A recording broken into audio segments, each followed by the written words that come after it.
नहमदुहु व नुसल्ली अला रसूलिहिल करीम। अम्मा बअदु फ़अऊज़ु बिल्लाहि मिनश शैतानिर रजीम। बिस्मिल्लाहिर रहमानिर रहीम।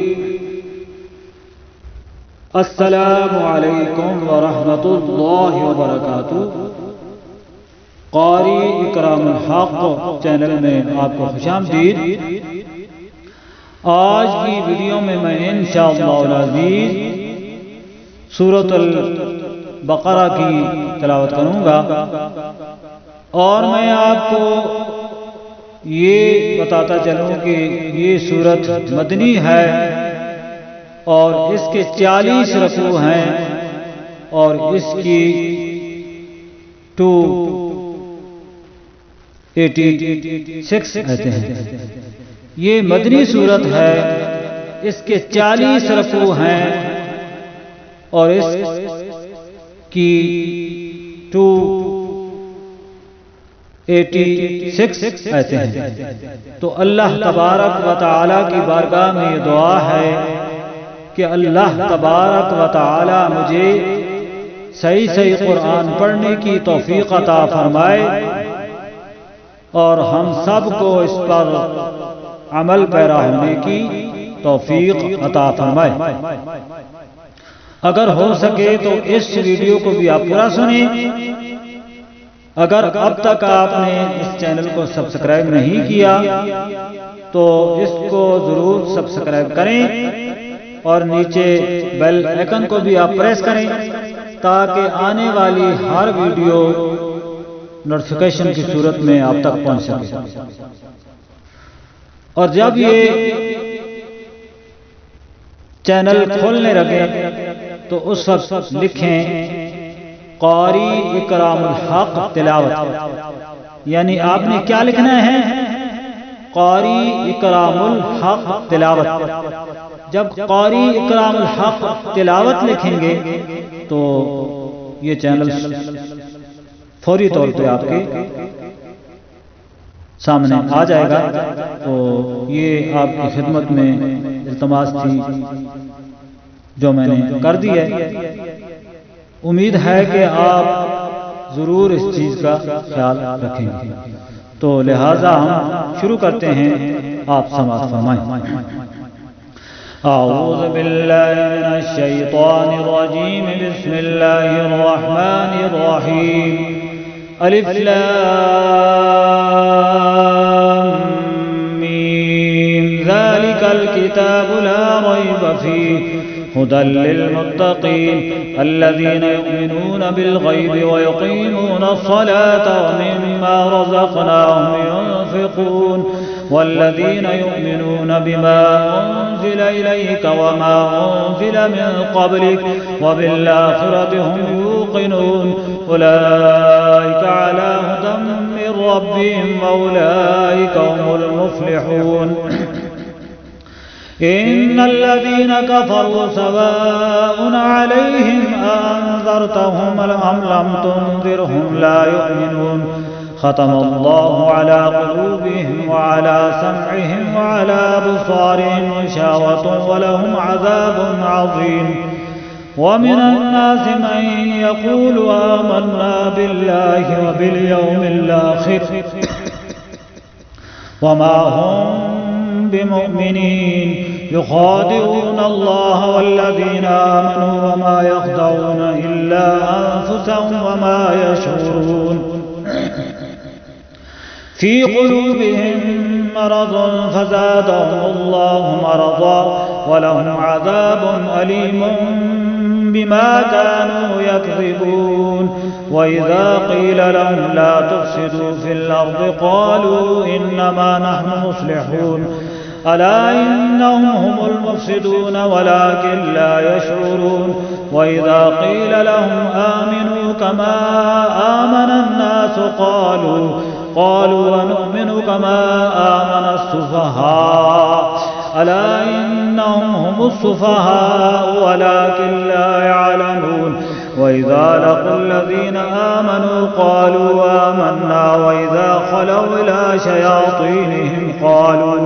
क़ालू इन्ना मअकुम إنما نحن مستهزئون الله يستهزئ بهم ويمدهم في طغيانهم يعمهون أولئك الذين اشتروا الضلالة بالهدى فما ربحت تجارتهم وما كانوا مهتدين مثلهم كمثل الذي استوقد نارا فلما أضاءت ما حوله ذهب الله بنورهم وتركهم في ظلمات لا يبصرون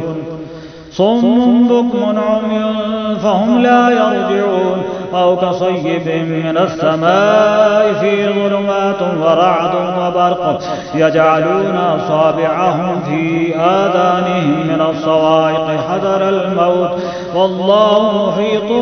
بالكافرين يكاد البرق يخطف أبصارهم كلما ضاء لهم مشوا فيه وإذا أظلم عليهم قاموا ولو شاء الله لذهب بسمعهم وأبصارهم إن الله على كل شيء قدير يا أيها الناس اعبدوا ربكم الذي خلقكم والذين من قبلكم لعلكم تتقون الذي جعل لكم الأرض فراشا والسماء بناء وأنزل من السماء ماء فأخرج به من الثمرات رزقا لكم فلا تجعلوا لله أندادا وأنتم تعلمون وإن كنتم في ريب مما نزلنا على عبدنا فأتوا بسورة من مثله وادعوا شهداءكم من دون الله إن كنتم صادقين فإن لم تفعلوا ولن تفعلوا فاتقوا النار التي وقودها الناس والحجارة أعدت للكافرين وبشر الذين آمنوا وعملوا الصالحات أن لهم جنات تجري من تحتها الأنهار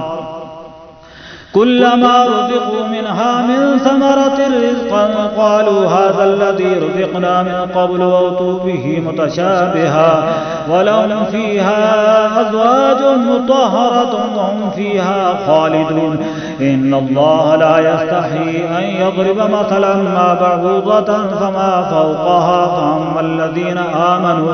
فأما الذين آمنوا فيعلمون أنه الحق من ربهم وأما الذين كفروا فيقولون ماذا أراد الله بهذا مثلا يضل به كثيرا ويهدي به كثيرا وما يضل به إلا الفاسقين الذين ينقضون عهد الله من بعد ميثاقه ويقطعون ما أمر الله به أن يوصل ويفسدون في الأرض أولئك هم الخاسرون كيف تكفرون بالله وكنتم أمواتا فأحياكم ثم يميتكم ثم يحييكم ثم إليه ترجعون هو الذي خلق لكم ما في الأرض جميعا ثم استوى إلى السماء فسواهن 7 سماوات وهو بكل شيء عليم وإذ قال ربك للملائكة إني جاعل في الأرض خليفة قالوا وتجعل فيها من يفسد فيها ويسفك الدماء ونحن نسبح بحمدك ونقدس لك قال إني أعلم ما لا تعلمون وعلم آدم الأسماء كلها ثم عرضهم على الملائكة فقال أنبئوني بأسماء هؤلاء إن كنتم صادقين قالوا سبحانك لا علم لنا إلا ما علمتنا إنك أنت العليم الحكيم قال يا آدم أنبئهم بأسمائهم فلما أنبأهم بأسمائهم قال ألم أقل لكم إني أعلم غيب السماوات والأرض وأعلم ما تبدون وما كنتم تكتمون وإذ قلنا للملائكة اسجدوا لآدم فسجدوا إلا إبليس أبى واستكبر وكان من الكافرين وقلنا يا آدم اسكن أنت وزوجك الجنة وكلا منها رغدا حيث شئتما ولا تقربا هذه الشجرة فتكونا من الظالمين. فأزلهما الشيطان عنها فأخرجهما مما كانا فيه وقلنا اهبطوا بعضكم لبعض عدو ولكم في الأرض مستقر ومتاع إلى حين. فتلقى آدم من ربه كلمات فتاب عليه إنه هو التواب الرحيم. قلنا اهبطوا منها جميعا فإما يأتينكم مني هدى فمن تبع هداي فلا خوف عليهم ولا هم يحزنون. والذين كفروا وكذبوا بآياتنا أولئك أصحاب النار هم فيها خالدون. يا بني إسرائيل اذكروا نعمتي التي أنعمت عليكم وأوفوا بعهدي أوف بعهدكم وإياي فارهبون. وآمنوا بما أنزلت مصدقا لما معكم ولا تكونوا أول كافر به ولا تشتروا بآياتي ثمنا قليلا وإياي فاتقون. ولا تلبسوا الحق بالباطل وتكتموا الحق وأنتم تعلمون. وأقيموا الصلاة وآتوا الزكاة واركعوا مع الراكعين. أتأمرون الناس بالبر وتنسون أنفسكم وأنتم تتلون الكتاب أفلا تعقلون. واستعينوا بالصبر والصلاة وإنها لكبيرة إلا على الخاشعين الذين يظنون أنهم ملاقو ربهم وأنهم إليه راجعون. يا بني إسرائيل اذكروا نعمتي التي أنعمت عليكم وأني فضلتكم على العالمين. واتقوا يوما لا تجزي نفس عن نفس شيئا ولا يقبل منها شفاعة ولا يؤخذ منها عدل ولا هم ينصرون. وإذ نجيناكم من آل فرعون يسومونكم سوء العذاب يذبحون أبناءكم ويستحيون نساءكم وفي ذلكم بلاء من ربكم عظيم. وإذ فرقنا بكم البحر فأنجيناكم وأغرقنا آل فرعون وأنتم تنظرون. وإذ واعدنا موسى 40 ليلة ثم اتخذتم العجل من بعده وأنتم ظالمون ثم عفونا عنكم من بعد ذلك لعلكم تشكرون. وإذ آتينا موسى الكتاب والفرقان لعلكم تهتدون. وإذ آتينا موسى الكتاب والفرقان لعلكم تهتدون. وإذ قال موسى لقومه يا قوم إنكم ظلمتم أنفسكم باتخاذكم العجل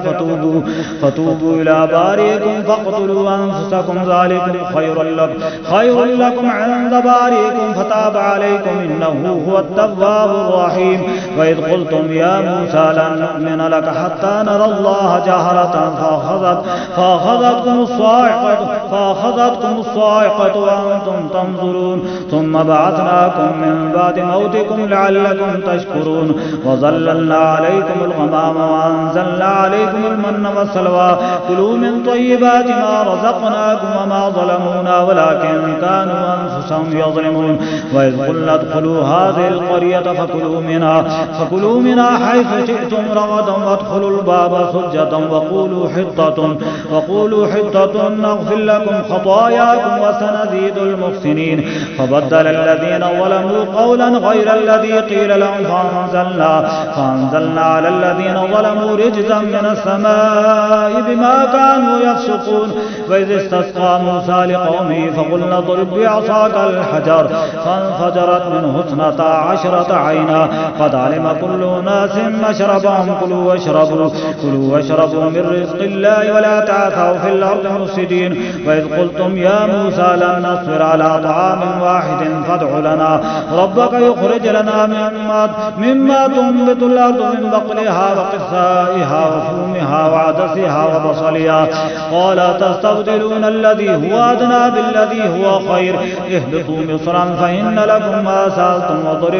وضربت عليهم الذلة والمسكنة وباءوا بغضب من الله ذلك بأنهم كانوا يكفرون بآيات الله ويقتلون النبيين بغير الحق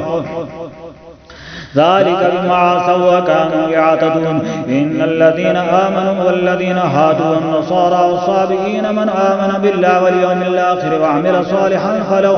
فلهم أجرهم عند ربهم ولا خوف عليهم ولا هم يحزنون وإذا أخذنا ميثاقكم ورفعنا فوقكم الطور خذوا ما آتيناكم بقوة واذكروا ما فيه لعلكم تتقون ثم توليتم من بعد ذلك فلولا فضل الله عليكم ورحمته لكنتم من الخاسرين ولقد علمتم الذين اعتدوا منكم في السبت فقلنا لهم كونوا قردة خاسئين فجعلناها نكالا لما بين يديها وما خلفها وموعظة للمتقين وإذ قال موسى لقومه إن الله يأمركم أن تذبحوا بقرة قالوا أتتخذنا هزوا قال أعوذ بالله أن أكون من الجاهلين قالوا ادع لنا ربك يبين لنا ما هي قال إنه يقول إنها بقرة لا فارض ولا بكر عوان بين ذلك فافعلوا ما تؤمرون قالوا ادع لنا ربك يبين لنا ما لونها قال إنه يقول إنها بقرة صفراء فاقع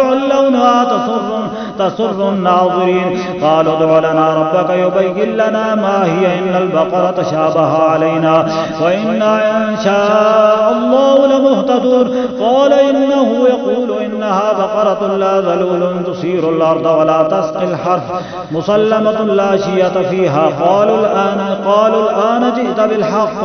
فذبحوها وما كادوا يفعلون وإذ قتلتم نفسا فادارأتم فيها والله مخرج ما كنتم تكتمون فقلنا اضربوه ببعضها كذلك يحيي الله الموتى ويريكم آياته لعلكم تعقلون ثم قست قلوبكم من بعد ذلك فهي كالحجارة أو أشد قسوة وإن من الحجارة لما يتفجر منه الأنهار وإن منها لما يشقق فيخرج منه الماء وإن منها لما يهبط من خشية الله وما الله بغافل عما تعملون أفتطمعون أن يؤمنوا لكم وقد كان فريق منهم يسمعون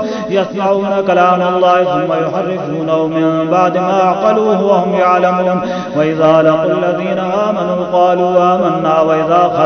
وإذا خلا بعضهم إلى بعض قالوا وتحدثونهم بما فتح الله عليكم ليحاجوكم به عند ربكم أفلا تعقلون أولا يعلمون أن الله يعلم ما يسرون وما يعلنون ومنهم أميون لا يعلمون الكتاب إلا أماني وإنهم إلا يظنون فويل للذين يكتبون الكتاب بأيديهم ثم يقولون هذا من عند الله ليشتروا به ثمنا قليلا فويل لهم مما كتبت أيديهم وويل لهم مما يكسبون وقالوا لن تمسنا النار إلا أياما معدودة قل اتخذتم عند الله عهدا فلن يخلف الله عهده أم تقولون على الله ما لا تعلمون ولا من كسب سيئة وأحاطت به خطيئته فأولئك أصحاب النار هم فيها خالدون والذين آمنوا وعملوا الصالحات أولئك أصحاب الجنة هم فيها خالدون وإذا أخذنا ميثاق بني إسرائيل لا تعبدون إلا الله وبالوالدين إحسانا وذي القربى واليتامى والمساكين وقولوا للناس حسنا وأقيموا الصلاة وآتوا الزكاة ثم توليتم إلا قليلا منكم وأنتم معرضون وإذا أخذنا ميثاقكم لا تسفكون دماءكم ولا تخرجون أنفسكم من دياركم ثم أقررتم وأنتم تشهدون ثم أنتم هؤلاء تقتلون أنفسكم وتخرجون فريقا منكم من ديارهم تظاهرون عليهم بالإثم والعدوان وإن يأتوكم أسارى تفادوهم وهو محرم عليكم إخراجهم أفتؤمنون ببعض الكتاب وتكفرون ببعض فما جزاء من يفعل ذلك منكم إلا خزي في الحياة الدنيا ويوم القيامة يردون إلى أشد العذاب وما الله بغافل عما تعملون أولئك الذين اشتروا الحياة الدنيا بالآخرة فلا يخفف عنهم العذاب ولا هم ينصرون ولقد آتينا موسى الكتاب وقفينا من بعده بالرسل وآتينا عيسى ابن مريم البينات وأيدناه بروح القدس أفكلما جاءكم رسول بما لا تهوى أنفسكم استكبرتم ففريقا كذبتم وفريقا تقتلون وقالوا قلوبنا غلف بل لعنهم الله بكفرهم فقليلا ما يؤمنون ولما جاءهم كتاب من عند الله مصدق لما معهم فكانوا من قبل يستفتحون على الذين كفروا فلما جاءهم ما عرفوا كفروا به فلعنة الله على الكافرين بئس ما اشتروا به أنفسهم أن يكفروا بما أنزل الله بغيا أن ينزل الله من فضله على من يشاء من عباده فباءوا بغضب على غضب وللكافرين عذاب مهين وإذا قيل لهم آمنوا بما أنزل الله قالوا نؤمن بما أنزل علينا ويكفرون بما وراءه وهو الحق مصدقا لما معهم قل فلم تقتلون أنبياء الله من قبل إن كنتم مؤمنين ولقد جاءكم موسى بالبينات ثم اتخذتم العجل من بعده وأنتم ظالمون وإذا أخذنا ميثاقكم ورفعنا فوقكم الطور خذوا ما آتيناكم بقوة واسمعوا قالوا سمعنا وعصينا وأشربوا في قلوبهم العجل بكفرهم قل بئس ما يأمركم به إيمانكم إن كنتم مؤمنين قل إن كانت لكم الدار الآخرة عند الله خالصة من دون الناس فتمنوا الموت إن كنتم صادقين ولن يتمنوه أبدا بما قدمت أيديهم والله عليم بالظالمين ولتجدنهم أحرص الناس على حياة ومن الذين أشركوا يود أحدهم لو يعمر 1000 سنة وما هو بمزحزحه من العذاب أن يعمر والله بصير بما يعملون قل من كان عدوا لجبريل فإنه نزله على قلبك بإذن الله مصدقا لما بين يديه وهدى وبشرى للمؤمنين من كان عدوا لله وملائكته ورسله وجبريل وميكال فإن الله عدو للكافرين ولقد أنزلنا إليك آيات بينات وما يكفر بها إلا الفاسقون أو كلما عاهدوا عهدا نبذوا فريق منهم بل أكثرهم لا يؤمنون ولما جاءهم رسول من عند الله مصدق لما معهم نبذ فريق من الذين أوتوا الكتاب كتاب الله وراء ظهورهم كأنهم لا يعلمون واتبعوا ما تتلو الشياطين على ملك سليمان وما كفر سليمان ولكن الشياطين كفروا يعلمون الناس السحر وما أنزل على الملكين ببابل هاروت وماروت وما يعلمان من أحد حتى يقولا إنما نحن فتنة فلا تكفر فيتعلمون منهما ما يفرقون به بين المرء وزوجه وما هم بضارين به من أحد إلا بإذن الله ويتعلمون ما يضرهم ولا ينفعهم ولقد علموا لمن اشترى ما له في الآخرة من خلاق ولبئس ما شروا به أنفسهم لو كانوا يعلمون ولو أنهم آمنوا واتقوا لمثوبة من عند الله خير لو كانوا يعلمون يا أيها الذين آمنوا لا تقولوا راعنا وقولوا انظرنا واسمعوا وللكافرين عذاب أليم ما يود الذين كفروا من أهل الكتاب ولا المشركين أن ينزل عليكم من خير من ربكم والله يختص برحمته من يشاء والله ذو الفضل العظيم ما ننسخ من آية أو ننسها نأتي بخير منها مثلها ألم تعلم أن الله على كل شيء قدير ألم تعلم أن الله له ملك السماوات والأرض وما لكم من دون الله من ولي ولا نصير أم تريدون أن تسألوا رسولكم كما سئل موسى من قبل ومن يتبدل الكفر بالإيمان فقد ضل سواء السبيل ود كثير من أهل الكتاب لو يردونكم من بعد إيمانكم كفارا حسدا من عند أنفسهم من بعد ما تبين لهم الحق فاعفوا واصفحوا حتى يأتي الله بأمره إن الله على كل شيء قدير وأقيموا الصلاة وآتوا الزكاة وما تقدموا لأنفسكم من خير تجدوه عند الله إن الله بما تعملون بصير. وقالوا لن يدخل الجنة إلا من كان هودا أو نصارى تلك أمانيهم قل هاتوا برهانكم إن كنتم صادقين. ولا من أسلم وجهه لله وهو محسن فله أجر عند ربي ولا خوف عليهم ولا هم يحزنون. وقالت اليهود ليست النصارى على شيء وقالت النصارى ليست اليهود على شيء وهم يتلون الكتاب كذلك قال الذين لا يعلمون مثل قولهم فالله يحكم بينهم يوم القيامة فيما كانوا فيه يختلفون. ومن أظلم ممن منع مساجد الله أن يذكر فيها اسمه وسعى في خرابها أولئك ما كان لهم أن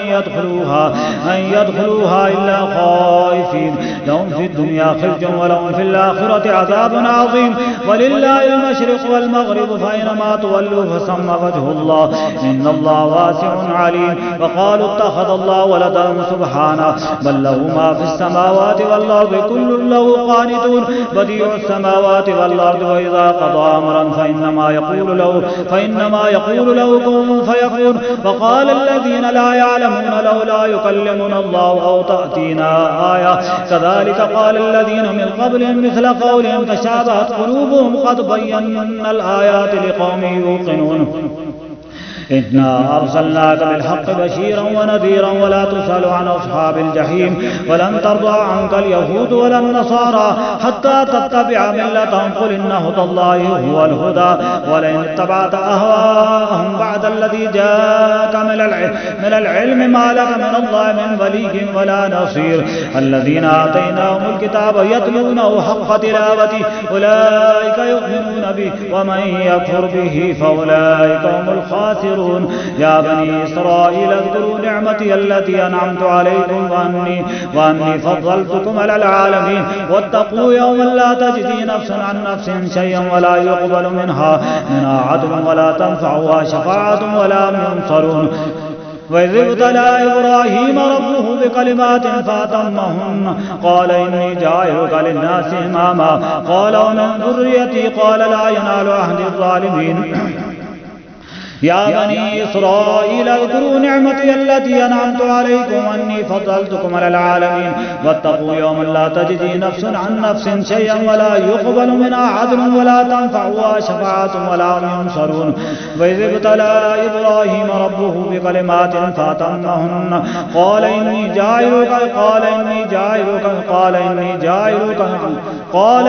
جاعلك للناس إماما قال ومن ذريتي قال لا ينال عهد الظالمين. وإذ جعلنا البيت مثابة للناس وأمنا واتخذوا من مقام إبراهيم مصلى وعهدنا إلى إبراهيم وإسماعيل أن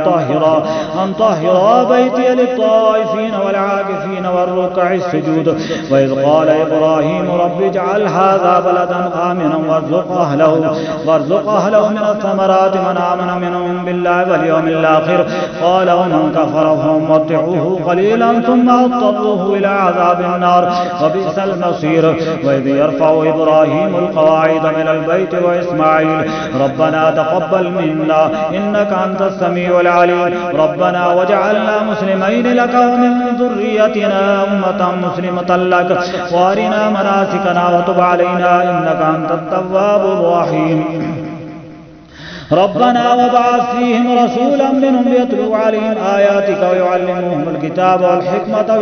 ويزكيهم إنك أنت العزيز الحكيم. ومن يرغب عن ملة إبراهيم إلا من سفه نفسه ولقد اصطفيناه في الدنيا وإنه في الآخرة لمن الصالحين. إذ قال له ربه أسلم قال أسلمت لرب العالمين. ووصى بها إبراهيم بنيه ويعقوب يا بني إن الله اصطفى لكم الدين فلا تموتن إلا وأنتم مسلمون. أم كنتم شهداء إذ حضر يعقوب الموت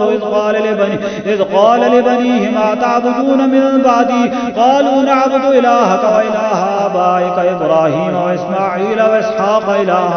إلها واحدا ونحن له مسلمون. تلك أمة قد خلت لها ما كسبت ولكم ما كسبتم ولا تسألون عما كانوا يعملون. وقالوا كونوا هودا أو نصارى تهتدوا قل بل ملة إبراهيم حنيفا وما كان من المشركين قولوا آمنا بالله وما أنزل إلينا وما أنزل إلى إبراهيم وإسماعيل وإسحاق ويعقوب والأسباط وما أوتي موسى وعيسى وما أوتي النبيون من ربهم لا نفرق بين أحد منهم ونحن له مسلمون فإن آمنوا بمثل ما آمنتم به فقد اهتدوا وإن تولوا فإنما هم في شقاق فسيكفيكهم الله وهو السميع العليم صبغة الله ومن أحسن من الله صبغة ونحن له عابدون قل تحاجوننا في الله وهو ربنا وربكم ولنا أعمالنا ولكم أعمالكم ونحن له مخلصون أم تقولون ولكم ولنا أعمالنا ولكم أعمالكم ونحن له مخلصون وما أوتي موسى وعيسى وما أوتي النبيون من ربهم لا نفرق بين أحد منهم ونحن له مسلمون فإن آمنوا بمثل ما آمنتم به فقد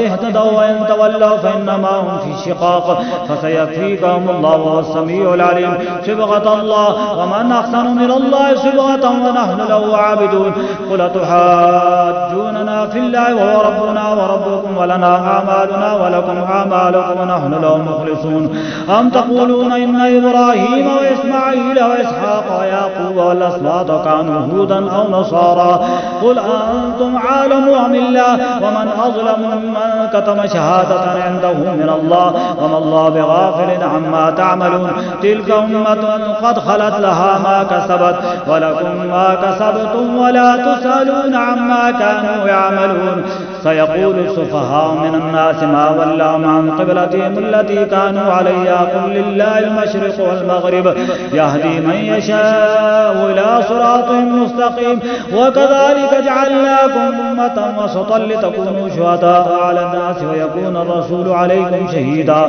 وما جعلنا القبلة التي كنت عليها إلا لنعلم من يتبع الرسول ممن ينقلب على عقبيه وإن كانت لكبيرة إلا على الذين هدى الله وما كان الله ليضيع إيمانكم إن الله بالناس لرؤوف رحيم قد نرى تقلب وجهك في السماء فلنولينك قبلة ترضاها فول وجهك شطر المسجد الحرام وحيث ما كنتم فولوا وجوهكم شطرا وإن الذين أوتوا الكتاب ليعلمون أنه الحق من ربهم وما الله بغافل عما يعملون ولئن أتيت الذين أوتوا الكتاب بكل آية ما تبعوا قبلتك وما أنت بتابع قبلتهم وما بعضهم بتابع قبلة بعض ولئن اتبعت أهواءهم من بعد ما جاءك من العلم إنك إذا لمن الظالمين الذين آتيناهم الكتاب يعرفونه كما يعرفون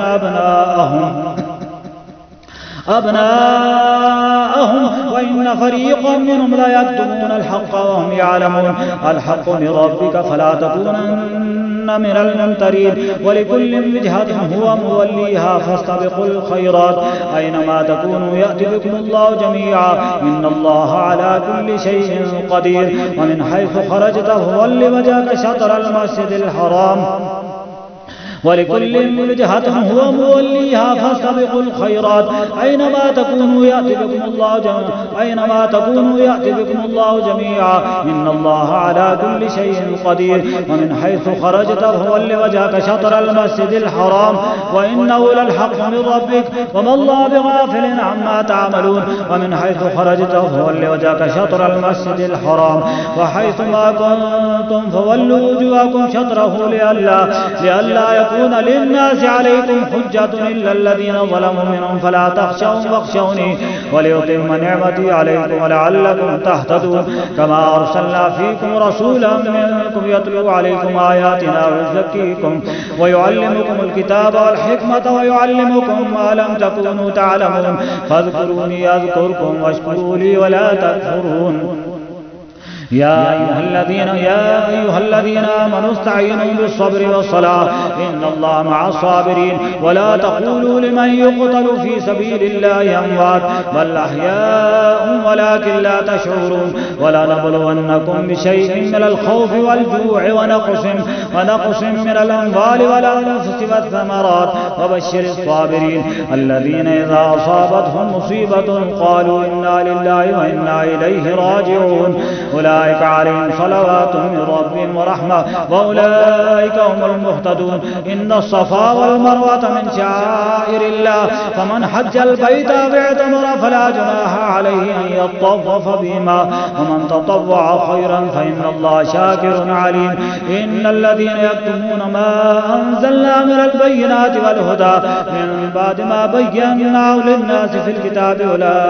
أولئك يلعنهم الله ويلعنهم اللاعنون إلا الذين تابوا وأصلحوا وبينوا فأولئك أتوب عليهم وأنا التواب الرحيم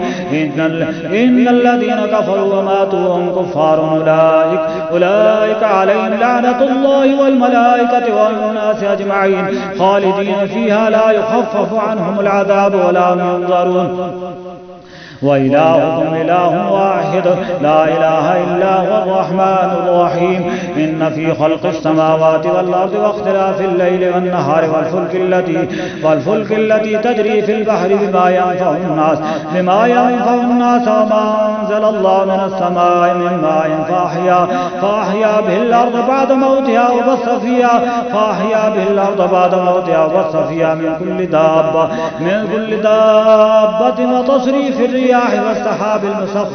والسحاب المسخر بين السماء والأرض لآيات لقوم يعقلون ومن الناس من يتخذ من دون الله أندادا يحبونهم كحب الله والذين آمنوا أشد حبا لله ولو يرى الذين ظلموا إذ يرون العذاب أن القوة لله جميعا وأن الله شديد العذاب إذ تبرأ الذين اتبعوا من الذين اتبعوا ورأوا العذاب وتقطعت بهم الأسباب وقال الذين اتبعوا لو أن لنا كرة فنتبرأ منهم كما تبرأوا منا كذلك يريهم الله أعمالهم حسرات عليهم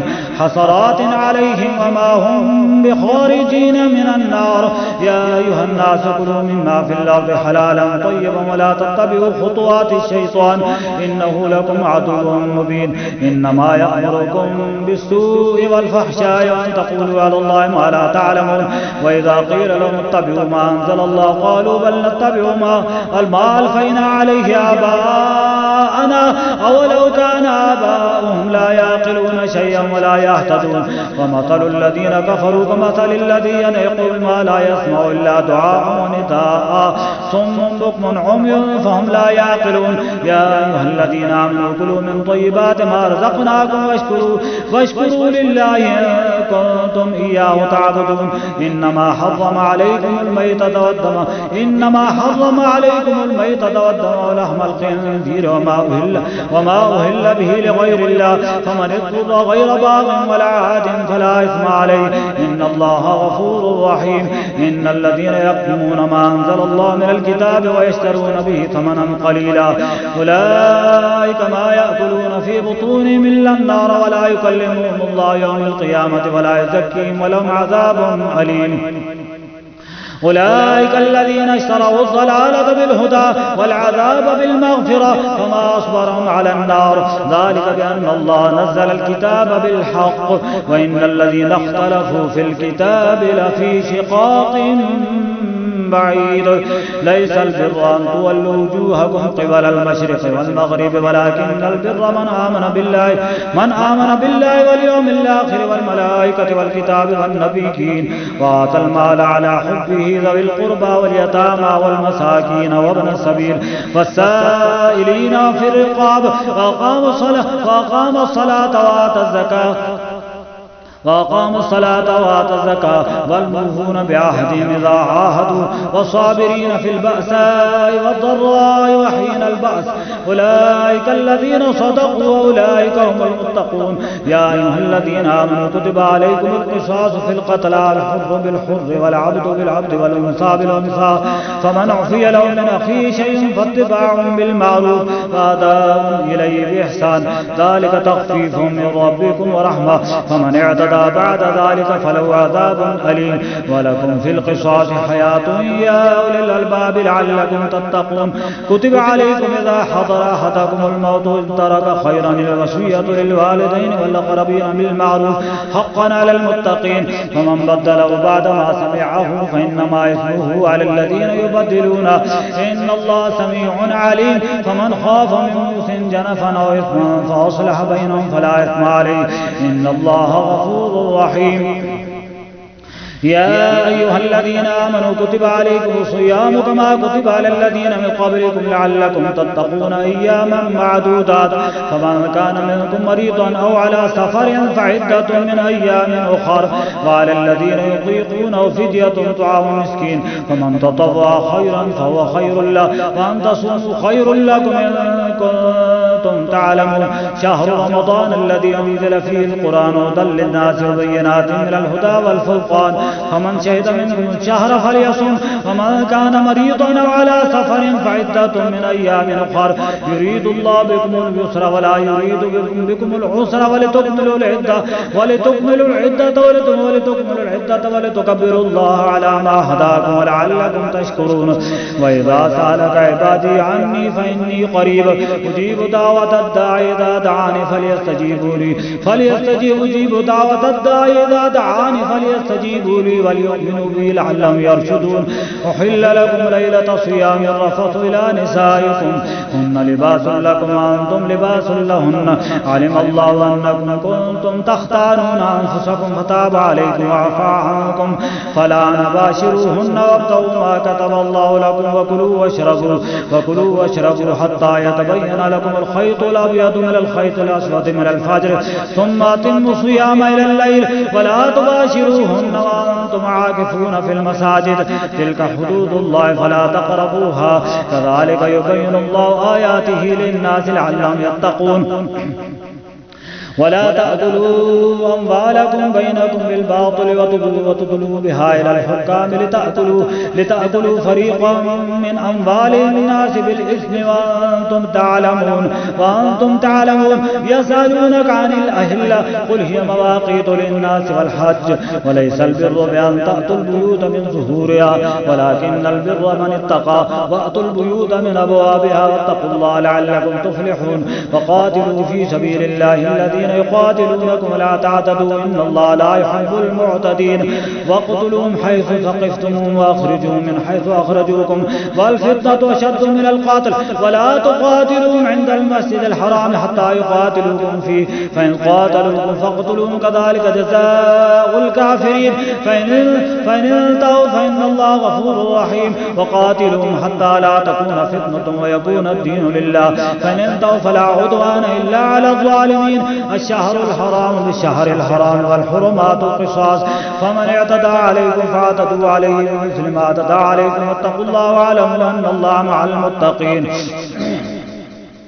وأنفقوا في سبيل الله ولا تلقوا بأيديكم إلى التهلكة وأحسنوا إن الله يحب المحسنين. وأتموا الحج والعمرة لله فإن أحصرتم فما استيسر من الهدي ولا تحلقوا رؤوسكم حتى يبلغ الهدي محله فمن كان منكم مريضا أو به أذى من رأسه ففدية من صيام أو صدقة أو نسك فإذا أمنتم فمن تمتع بالعمرة إلى الحج فما استيسر من الهدي فمن لم يجد فصيام 3 أيام في الحج و7 إذا رجعتم تلك 10 كاملة ذلك لمن لم يكن أهله حاضر المسجد الحرام واتقوا الله واعلموا أن الله شديد العقاب. الحج أشهر معلومات فمن فرض فيهن الحج فلا رفث ولا فسوق ولا جدال في الحج وما تفعلوا من خير يعلمه الله وتزودوا فإن خير الزاد التقوى واتقون يا أولي الألباب. ليس ليس عليكم جناح أن تبتغوا فضلا من ربكم فإذا أفضتم من عرفات فاذكروا الله عند المشعر الحرام واذكروا كما هداكم وإن كنتم من قبله لمن الضالين ثم أفيضوا من حيث أفاض الناس واستغفروا الله إن الله غفور رحيم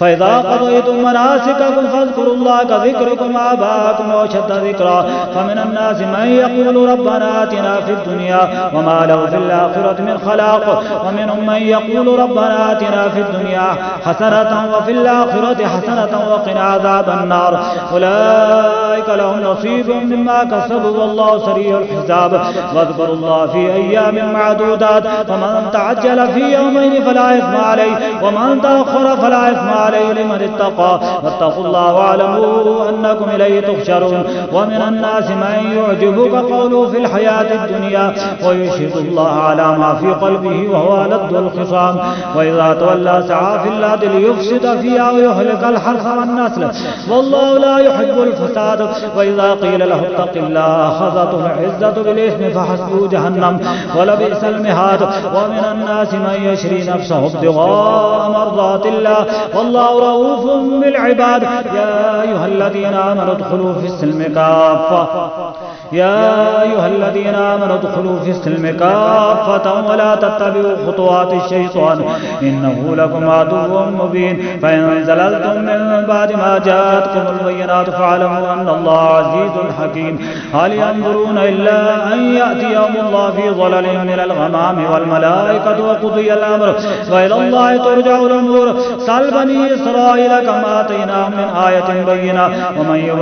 ومن يبدل نعمة الله من بعد ما جاءته فإن الله شديد العقاب زين للذين كفروا الحياة الدنيا ويسخرون من الذين آمنوا والذين اتقوا فوقهم يوم القيامة والله يرزق من يشاء بغير حساب كان الناس أمة واحدة فبعث الله النبيين مبشرين ومنذرين وأنزل معهم الكتاب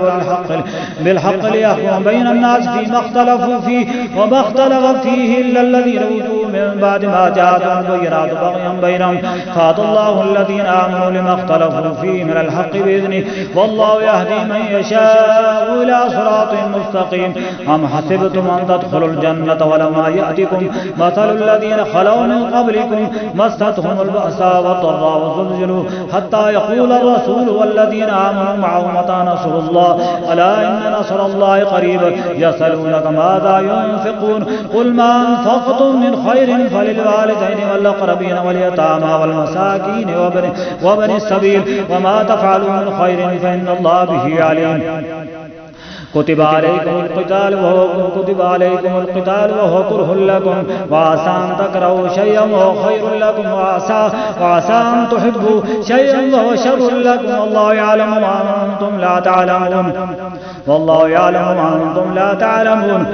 يسألونك عن الشهر الحرام قتال فيه قل قتال فيه كبير وصد عن سبيل الله كفر به والمسجد الحرام وإخراج أهله من عند الله والفتنة أكبر من القتل ولا يزالون يقاتلونكم حتى يردوكم عن دينكم إن استطاعوا ومن يرتد منكم عن دينه فيمت وهو كافر فأولئك حبطت أعمالهم في الدنيا والآخرة وأولئك أصحاب النار هم فيها خالدون إن الذين آمنوا والذين هاجروا وجاهدوا في سبيل الله أولئك يرجون رحمة الله والله غفور رحيم يسألونك عن الخمر والميسر قل فيهما إثم كبير ومنافع للناس وإثمهما أكبر من نفعهما ويسألونك ماذا ينفقون قل العفو كذلك يبين الله لكم الآيات لعلكم تتفكرون في الدنيا والآخرة ويسألونك عن اليتامى قل صلاح لهم خير وإن تخالطوهم فإخوانكم الله يعلم المفسد من المصلح ولو شاء الله لأعنتكم إن الله عزيز حكيم ولا تنكحوا المشركات حتى يؤمن ولا أمة مؤمنة خير من مشركة ولو أعجبتكم ولا تنكحوا المشركين حتى يؤمنوا ولا عبد مؤمن خير من مشرك ولو أعجبكم أولئك يدعون إلى النار والله يدعو إلى الجنة والمغفرة بإذنه ويبين آياته للناس لعلهم يتذكرون يتذكرون ويسألونك عن المحيض قل هو أذى فاعتزلوا النساء في المحيض ولا تقربوهن حتى يطهرن فإذا تطهرن فأتوهن من حيث أمركم الله إن الله يحب التوابين ويحب المتطهرين نساؤكم حرث لكم فأتوا حرثكم أنى شئتم وقدموا لأنفسكم واتقوا الله واعلموا أنكم ملاقوه وبشر المؤمنين ولا تجعلوا الله عرضة لأيمانكم أن تبروا وتتقوا وتصلحوا بين الناس والله سميع عليم لا يؤاخذكم الله باللغو في أيمانكم ولكن يؤاخذكم بما كسبت قلوبكم والله غفور حليم للذين يؤلون من نسائهم تربص 4 أشهر فإن فاءوا فإن الله غفور رحيم وإن عزموا الطلاق فإن الله سميع عليم والمطلقات يتربصن بأنفسهن 3 قروء ولا يحل لهن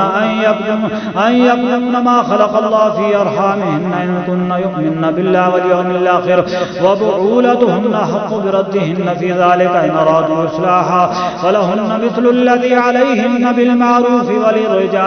وللرجال عليهن درجة والله عزيز حكيم الطلاق 2 فإمساك بمعروف أو تصريح بإحسان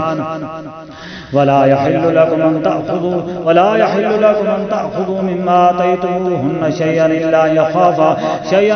أن يخافا ألا يقيما حدود الله فإن خفتم ألا يقيما حدود الله فلا جناح عليهما فيما افتدت به تلك حدود الله فلا تعتدوها ومن يتعد حدود الله فأولئك هم الظالمون فإن طلقها فلا تحل له من بعد حتى تنكح زوجا غيره فإن طلقها فلا جناح عليهما أن يتراجعا إن ظنا أن يقيما حدود الله وتلك حدود الله يبينها لقوم يعلمون وإذا طلقتم النساء فبلغن أجلهن فأمسكوهن بمعروف أو سرحوهن بمعروف ولا تمسكوهن ضرارا لتعتدوا ومن يفعل ذلك فقد ظلم نفسه ولا تتخذوا آيات الله هزوا واذكروا نعمة الله عليكم وما أنزل عليكم من الكتاب والحكمة يعظكم به واتقوا الله واعلموا أن الله بكل شيء عليم وإذا طلقتم النساء فبلغن أجلهن فلا تعضلوهن أن ينكحن أزواجهن إذا تراضوا بينهم بالمعروف ذلك يوعظ به من كان منكم يؤمن بالله واليوم الآخر ذلكم أزكى لكم وأطهر والله يعلم وإذا طلقتم النساء فبلغن أجلهن فلا تعضلوهن أن ينكحن أزواجهن إذا تراضوا بينهم بالمعروف ذلك يوعظ به من كان منكم يؤمن بالله واليوم الآخر ذلكم أزكى لكم وأطهر والله يعلم وأنتم لا تعلمون والوالدات يرضعن أولادهن حولين كاملين لمن أراد أن يتم الرضاعة وعلى المولود له رزقهن وكسوتهن بالمعروف لا تكلف نفس إلا وسعها لا تضار والدة بولدها ولا مولود له بولده وعلى الوارث مثل ذلك فإن أرادا فصالا عن تراض منهما وتشاور فلا جناح عليهما وإن أردتم أن تسترضعوا أولادكم فلا جناح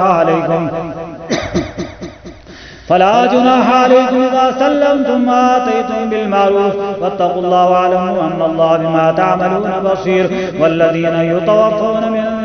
ويذرون أزواجا يتربصن بأنفسهن 4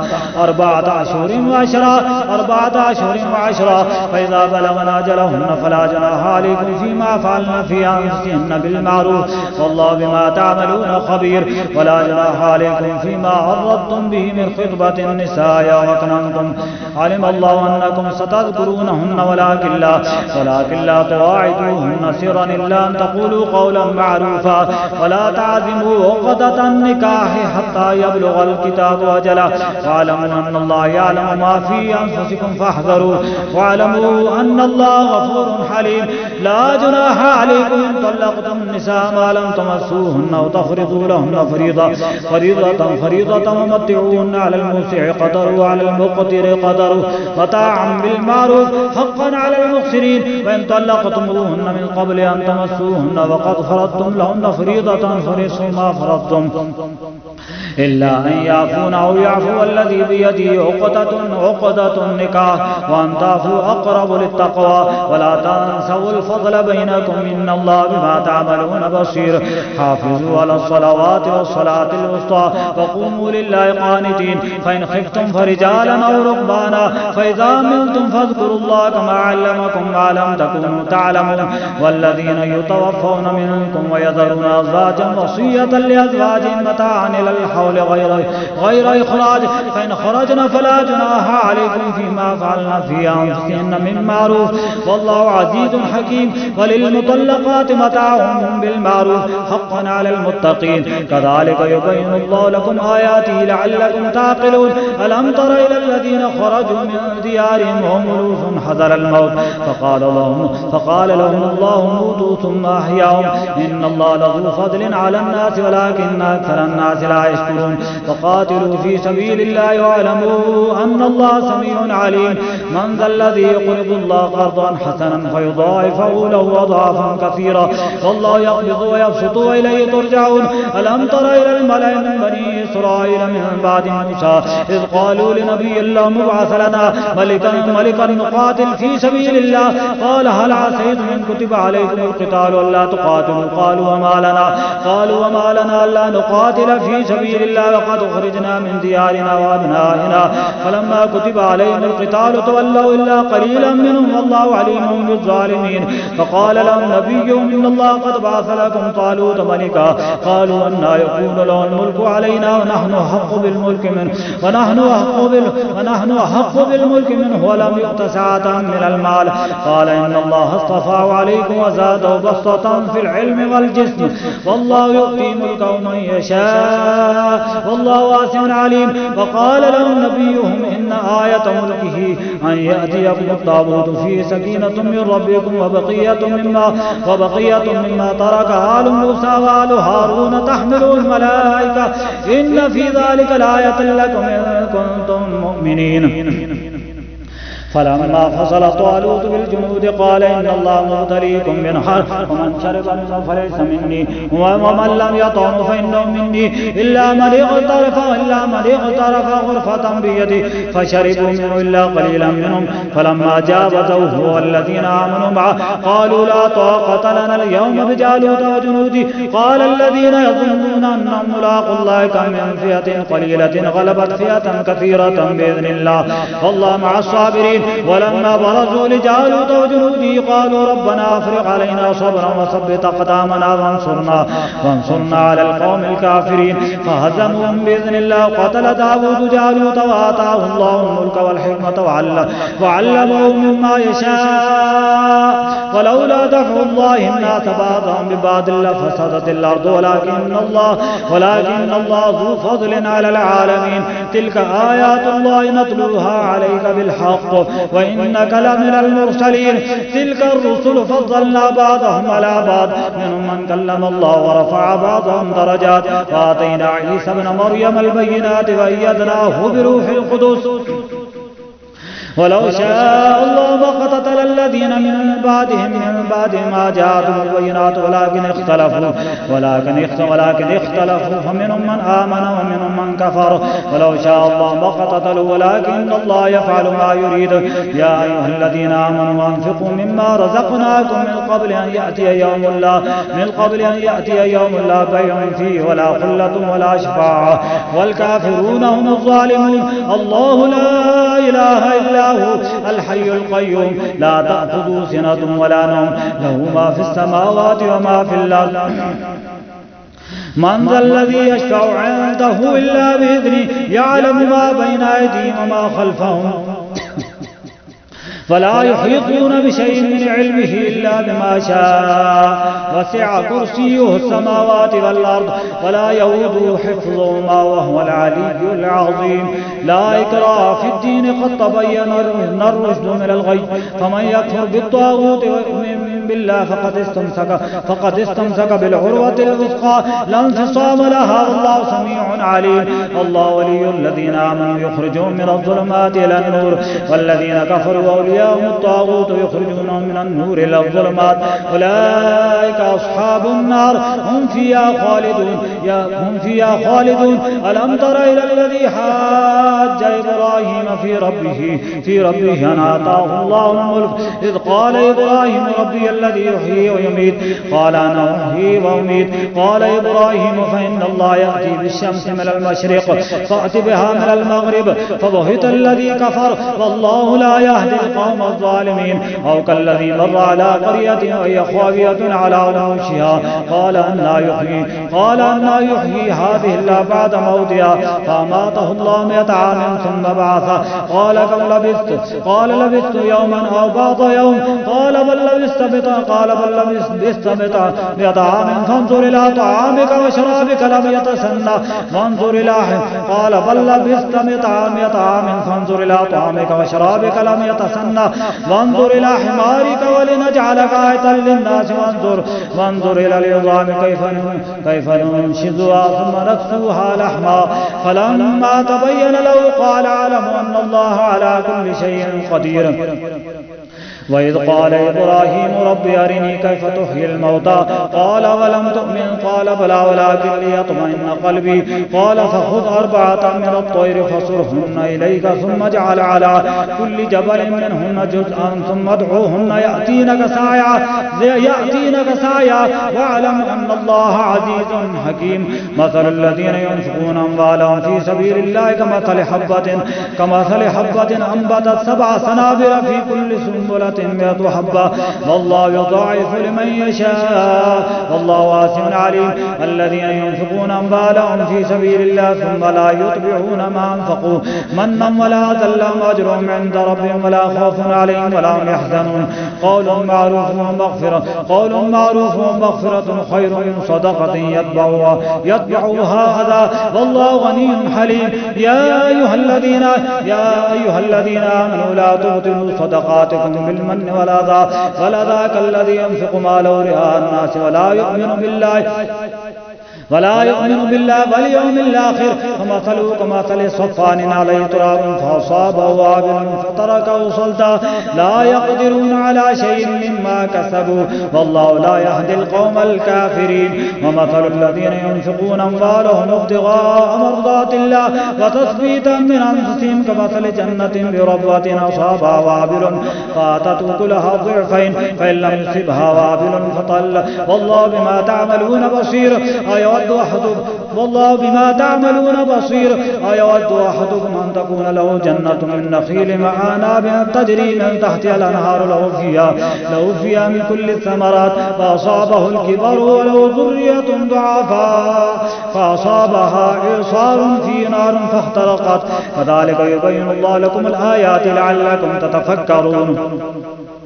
يا أيها الذين آمنوا أنفقوا من طيبات ما كسبتم ومما أخرجنا لكم من الأرض ولا تيمموا الخبيث منه تنفقون ولستم بآخذيه إلا أن تغمضوا فيه واعلموا أن الله غني حميد. الشيطان يعدكم الفقر ويأمركم بالفحشاء والله يعدكم مغفرة منه وفضلا والله واسع عليم يؤتي الحكمة من يشاء ومن يؤت الحكمة فقد أوتي خيرا كثيرا وما يذكر إلا أولو الألباب. وما أنفقتم من نفقة أو نذرتم من نذر فإن الله يعلم وما للظالمين من أنصار. إن تبدوا الصدقات فنعما هي وإن تخفوها وتؤتوها الفقراء فهو خير لكم ويكفر عنكم من سيئاتكم والله بما تعملون خبير. ليس عليك هداهم ولكن الله يهدي من يشاء وما تنفقوا من خير فلأنفسكم وما تنفقون إلا ابتغاء وجه الله وما تنفقوا من خير يوفى إليكم وأنتم لا تظلمون للفقراء الذين أحصروا في سبيل الله لا يستطيعون ضربا في الأرض